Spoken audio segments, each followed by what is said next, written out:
Okay, this is to just go over some quick notes for W.E.B. Du Bois from the Souls of Black Folk,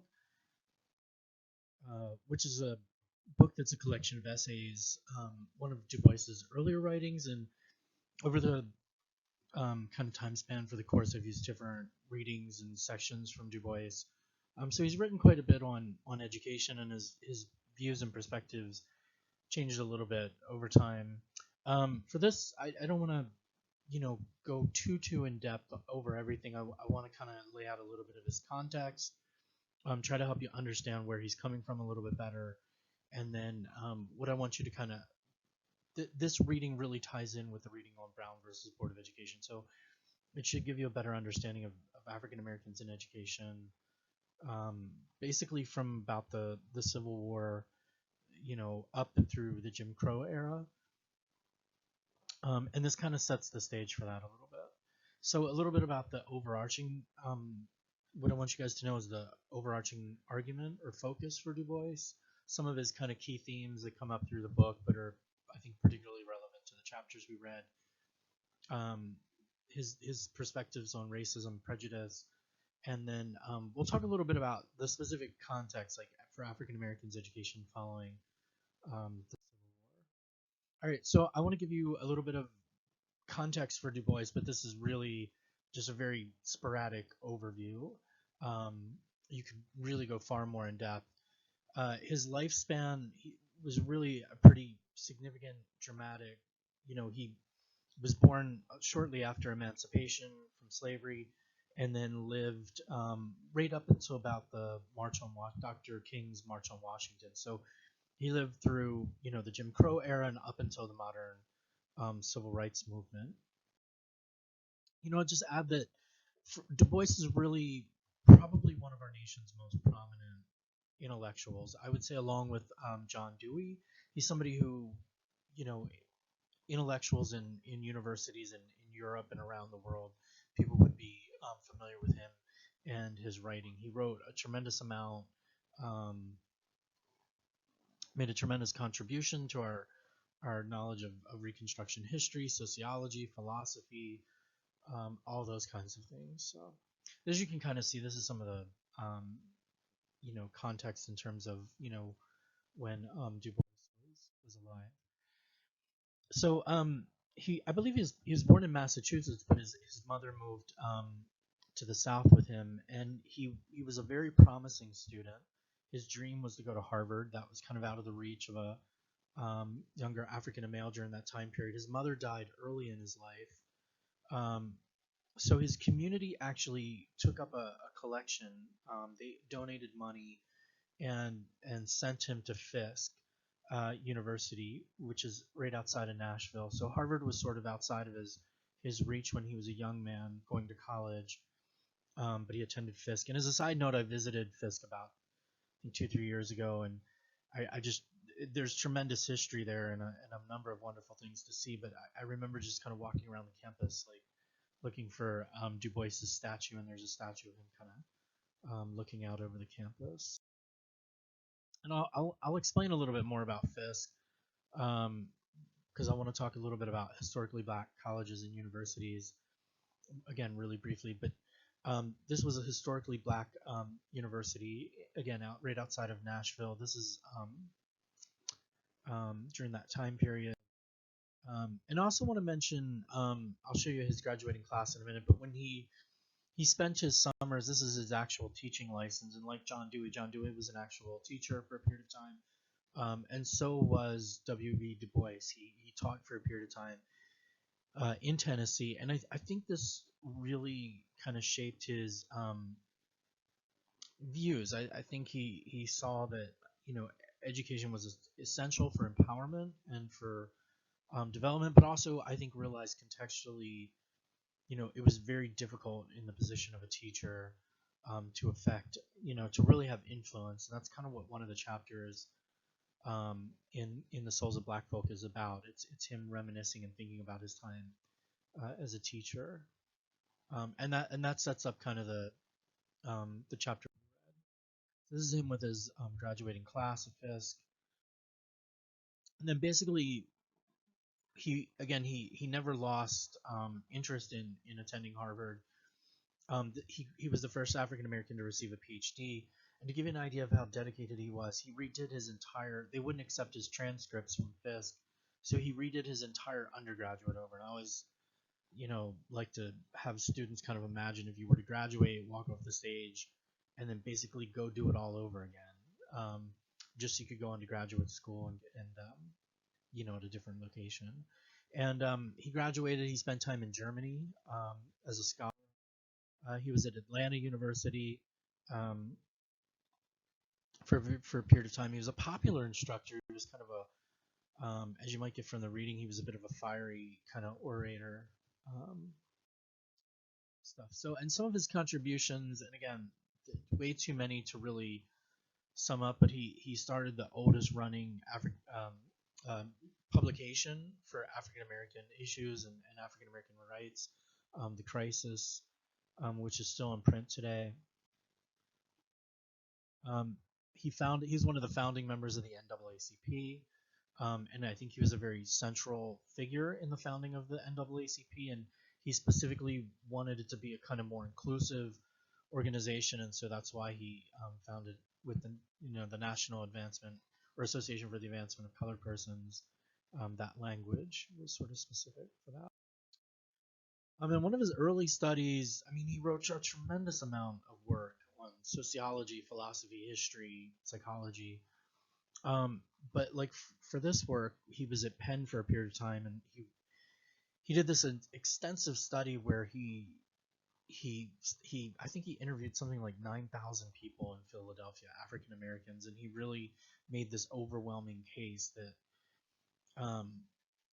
African Americans weren't inherently inferior. They were in a context that led to early life expectancy and issues like that. So it was basically like a founding kind of a seminal work, sort of in the field of sociology.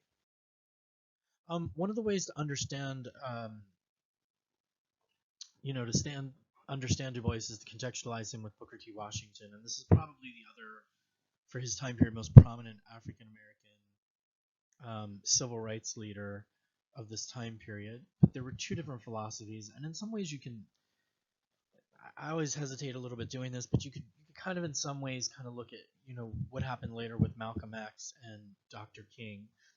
Both of them, similar interests, similar concerns, things like that, but maybe a different approach, a different way of sort of going about it. And Booker T. Washington, felt that African Americans after slavery should, slowly kind of earn equality, sort of, that if they worked alongside whites, not alongside them in sort of an equal context, but worked alongside them as like domestic servants or as laborers, kind of were in a sense working for whites, they would begin to slowly kind of assimilate and develop independence and things like that.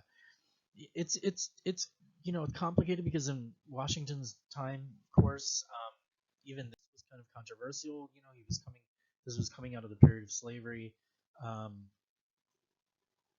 and so you can see them as very very different. Whereas Washington wanted a slow kind of accommodation, and he gave this famous speech where he talked about whites and African Americans being like fingers on a hand, like they would stay separated, but they would be connected in a sense. And the way that I've heard the two described is, Washington would go into a room and could make everyone his friend, or have everybody sort of feeling good about him. Du Bois would go into a room and basically piss everybody off. Like they just had um, two different approaches to the way they argued for things. And Du Bois felt like Washington's compromise would lead to African Americans being regarded as unequal for a longer period of time. He wanted African Americans to have positions of leadership, to basically have higher education, um, to basically just assume their rights in a sense, that they had these inevitable rights, and it was essential that they demand these rights. Um, so it's something you can kind of think about. Of the Meaning of Progress is a chapter that happens two before on the training of black men, and it basically, again, it's in the whole book, The Souls of Black Folk has this kind of narrative, almost kind of fairy tale style to it, but of course it deals with real issues and things that happen, so it's kind of embedded in real things that happened or history. And so he's reminiscing in this one about families and stuff that he worked with, and questioning progress. These are some of the major themes in The Souls of Black Folk. If you get a chance to read it, I would highly recommend reading the book the whole way through. But I wanted to mention really quickly two important concepts: the veil and double consciousness. And again, I always feel like I'm sort of oversimplifying these things, or maybe dumbing them down a little bit. And I think if you read them in the context of the book, you can get more out of them. But it's essentially like, double consciousness. He says that African Americans are in a position where they always have to wonder or see themselves not only as how they see themselves, as men, as fathers, or whatever, but also how the world perceives them. They see themselves in a sense sort of through the eyes of another, and are forced to kind of deal with this. And then they almost live a double consciousness too, because they live as American citizens, but of course, coming here through slavery, there's this different relationship that they're forced to kind of have, given the kind of context they're in. And the veil too is like the fact that the black skin kind of, in a sense, colors the way that people see them. That people sort of see them through this lens. And again, it's something that you can go far more in depth with, and I think that's a really interesting concept that's sort of teased out in the book. And I would just say that this is really comes a long time before psychology really begins developing sort of more of these concepts and placing a significance on the importance of identity. And so I think DuBois was sort of way ahead of his time in sort of looking at some of these things, putting them out there. And so yeah, there's a number of quotes and periods where he evokes the double consciousness and the veil in the context of the chapter. Um,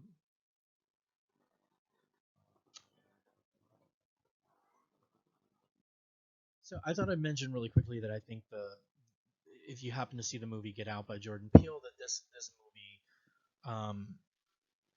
and I don't want to give too much of it away if you're interested in seeing it, but it really sort of teases out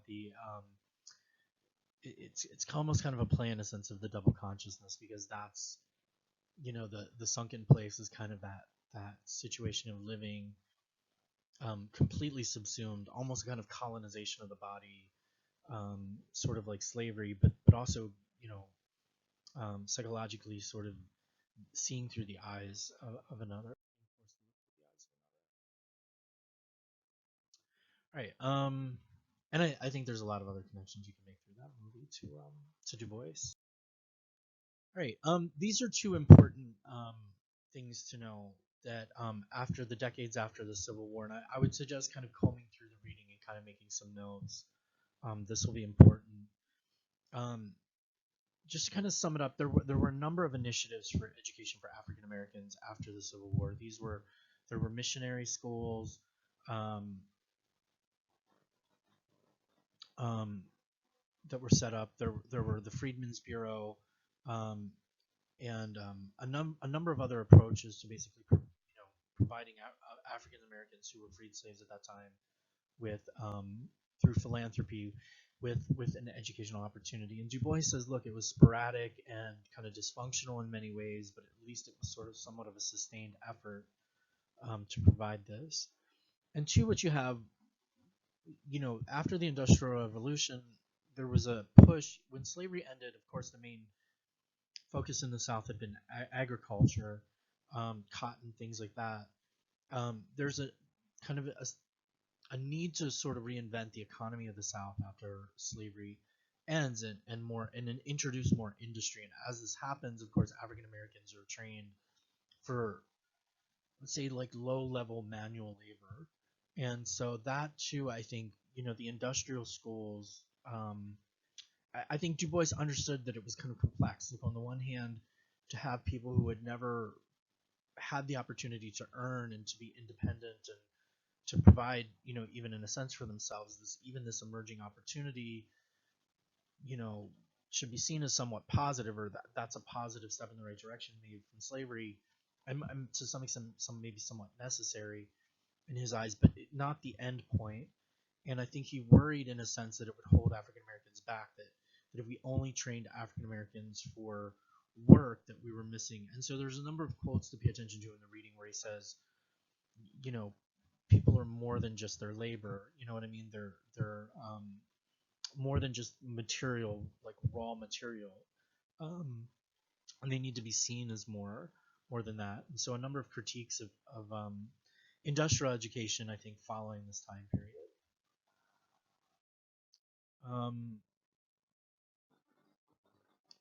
and I'll talk a little bit about, yeah, the focus on teachers, and so a major effort, and this ties into the reading by James Anderson, because you'll see there that basically the unfortunate thing is that Brown versus Board of Education, as schools started to integrate it, really decimated the black teaching force. That African American teachers were not, you know, recruited or brought into white schools. And one of the weird ironies of Jim Crow, which was horrible, was that there was a demand, at least for African American teachers and administrators during that time period.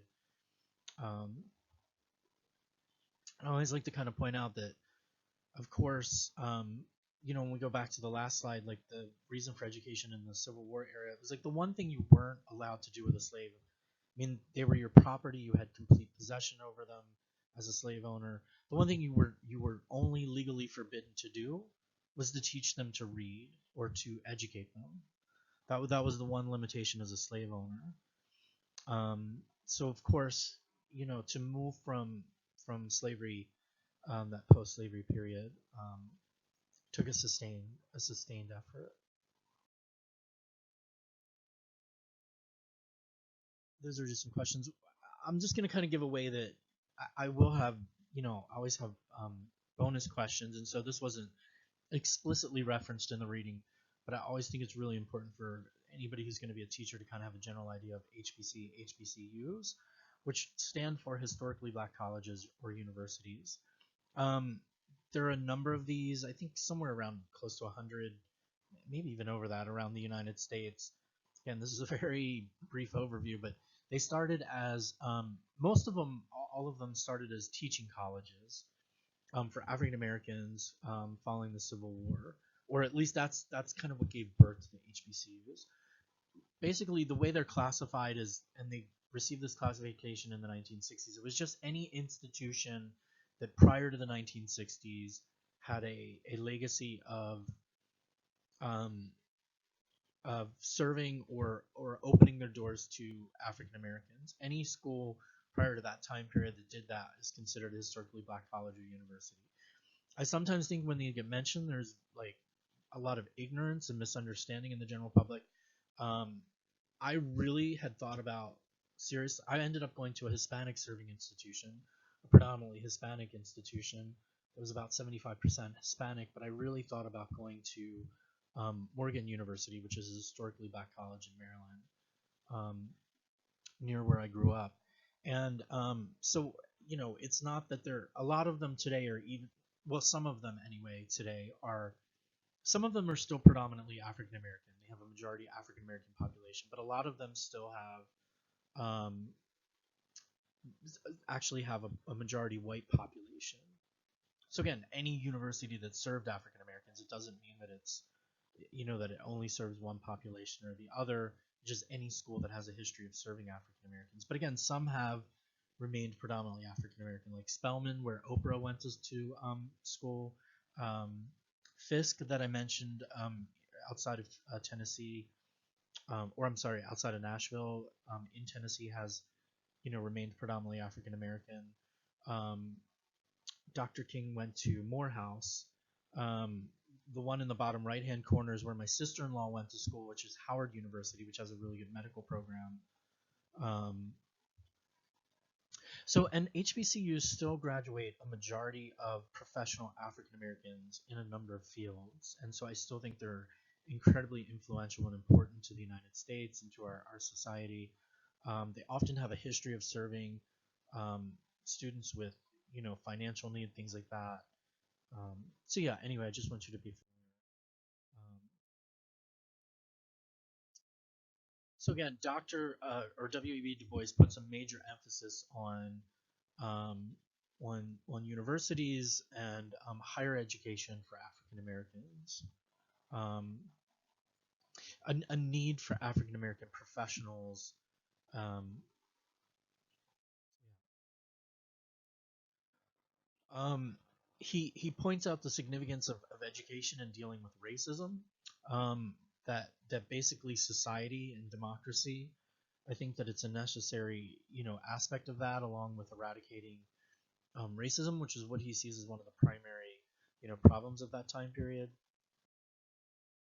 And I always like to, I think sometimes in some of his writing, people have sort of um, maybe questioned, his emphasis to some extent. And I always like to point out um, kind of a little bit about his context. This is even into the 1930s when he was writing. And if you're familiar with the show American Pickers, that's actually a job that a number of people around the country do. And one of those individuals who was collecting things from yard sales and secondhand stores and stuff started collecting essentially postcards from lynchings that happened in the 20th century, and he collected these. He put them all on a website called Without Sanctuary, which is really graphic. And the postcards were actually hung in, I think, the Chicago Museum of Art for a period of time. This is one from Cairo, Illinois. This is the actual lynching, and I always like to just illustrate how public they were, how they were publicized events. Here you can see lighting, you see thousands of people attended, and they were really pretty horrific. And I think that they really sent a message to people about where a person's place was in society. Um, it's even, I think, disturbing to know that they were hung. These are some from that happened at schools. There was a number that happened at schools, and you kind of see the kids involved, um, things like that. So it's pretty graphic, but again, I just always like to um, point that out so you understand his context, and that was something Du Bois was really concerned about. And if you don't know, Marion, Indiana, was the last sanctioned public lynching, at least that happened in the United States. And the Whiteley community, there's a historical marker to a famous church where African Americans brought the bodies back for burial and stood watch against the Klan for the night. And so it's a part of Muncie history and Indiana history as well, lynching. So, and we just got for the first time, it just opened a memorial, a commemoration of the lynchings that happened. So, right. And I feel like I've covered what he calls the Negro College in the reading. I hope that's kind of clear again that historically black colleges and universities played a very important role for Du Bois, and Du Bois wanted to move them away from kind of either industrial education or teaching people to be domestic servants and things like that, and move them into from the path of toward teaching colleges, preparing African American teachers, and preparing African American professionals. Um, so yeah, and this is the number that had graduated. In the role that he focuses on, the greatest struggle for the future again has to do with racism, um, dealing with social issues in the 20th century. I feel like I've covered all these things. I don't want to go back over them. This is sort of from a different reading um, that I used to cover with Du Bois, but I always think that what he is there's a way to misunderstand his argument at times, but I think really what he's arguing for is self-determination. I always like to point out that with any kind of oppressed group, whether it's been women or African Americans or Native Americans, there has generally been a movement towards self-determination. Um, which I think in our own lives is a process we go through as we grow and become adults. That we want to have some direction over our own lives and our destiny. And in this context with Du Bois, I always like to mention going into the reading with Brown that in 1960, is it April 9th, 1964? Bobby Kennedy was running for the Democratic nomination in a really unique way. I mean, getting out and meeting people and people on the streets and walking the streets of Brooklyn and meeting with like Cesar Chavez, the labor leader, and really running a unique campaign. And he came to Ball State University and he spoke in the gym at Ball State University. You can still find his speech archive, but that night, these are just some random pictures of him out on the campaign trail, speaking with people who are impoverished and living in the South and in different areas. But when he came to Indiana, he was at Ball State, and he was leaving Ball State, and he was on route to Indianapolis, and he was scheduled to give a speech, a prepared speech. And what happened, he found out that Dr. King had been shot and killed in Memphis, and he basically the police said they would not escort him into Indianapolis. There was fear about rioting and violence, and basically he scrapped his speech and